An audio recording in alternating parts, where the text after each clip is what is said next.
Welcome to another power walk in the contemplative forest. This is your imperfect teacher, once again sharing with you an Aristotelian walk, the Peripatetics. And today, what I'm going to be talking about is aging by observation. As you know from biocognitive theory, they're portals, and these portals are culturally determined.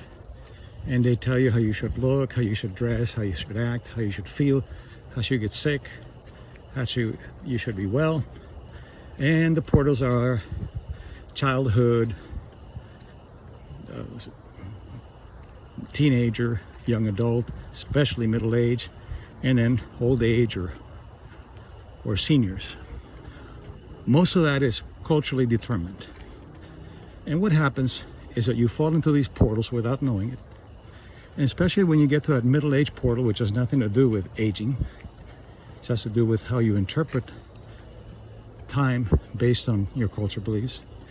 Then you begin to see people, especially people that look older than you, how they act, how they talk, how they dress. And you're creating neural maps of a future that you'll step into if you're not careful. And I usually do a lot of my anthropology observations at men's lockers where I work out.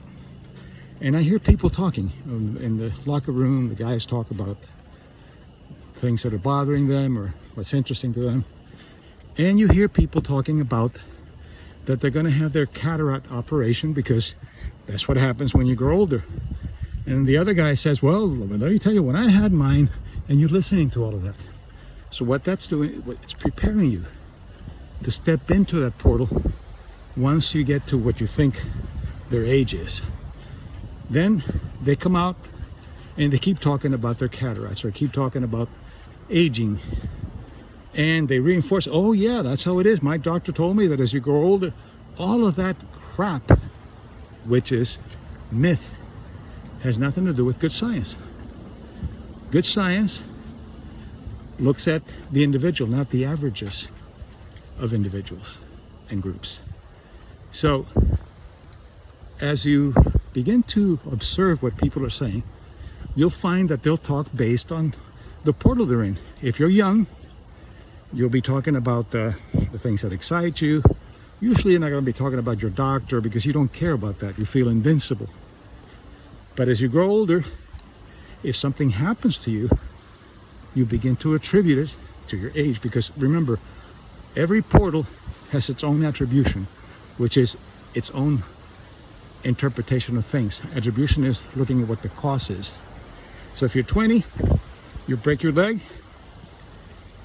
you get it fixed, and you go on. You're 80, you break your leg, and you're old, and you sit at home, or you stay in a wheelchair for the rest of your life. That's attribution.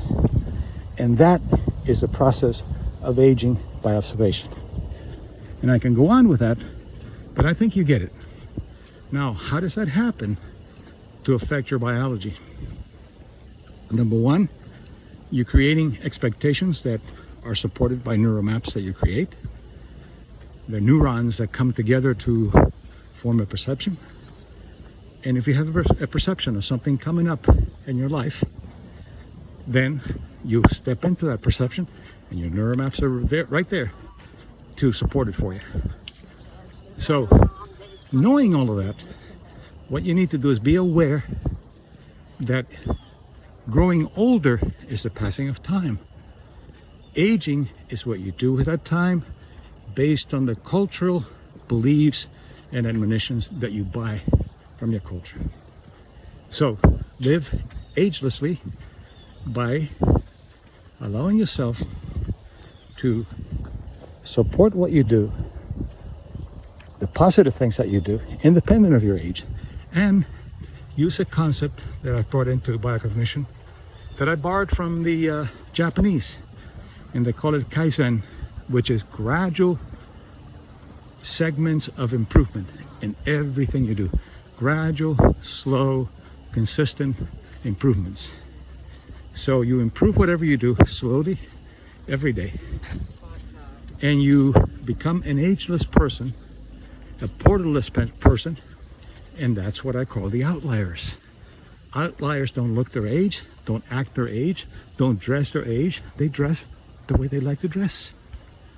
So be aware that aging has a strong component of observation, modeling, because the day we're born, we begin to observe and we begin to learn by observation. Our language, our movements, our speech, everything we do is by observation. So observation could work for you if you observe the outliers, or it can work against you if you observe those who buy into the aging process. So there is some wear and tear, but most of it is caused by the attributions that you give it. Of course, your lifestyle, what you eat, you drink, who you surround yourself with, your environment. But that's not enough. The greatest ingredient in staying ageless is to live portalless. So be aware and begin to make changes. And when you hear these admonitions and these aging related kinds of statements, take a deep breath, say, that's not for me, that's not me. I'm so sorry these people feel this way. Feel compassion for them, move on, and never engage. How's your cataract? Well, I don't have cataracts. And even if you did, I'm fine. How are you? Get out of the sick model. Get out of the aging model. And you will see what will happen. We'll talk in another 50 years and you'll say, you know, you were right. So back to my walk now, my ageless walk. Oh, by the way, 20 years ago, I couldn't even do a mile without being out of breath. Now I do 8 miles in 14.5 minutes a mile. And so much for aging. Enjoy.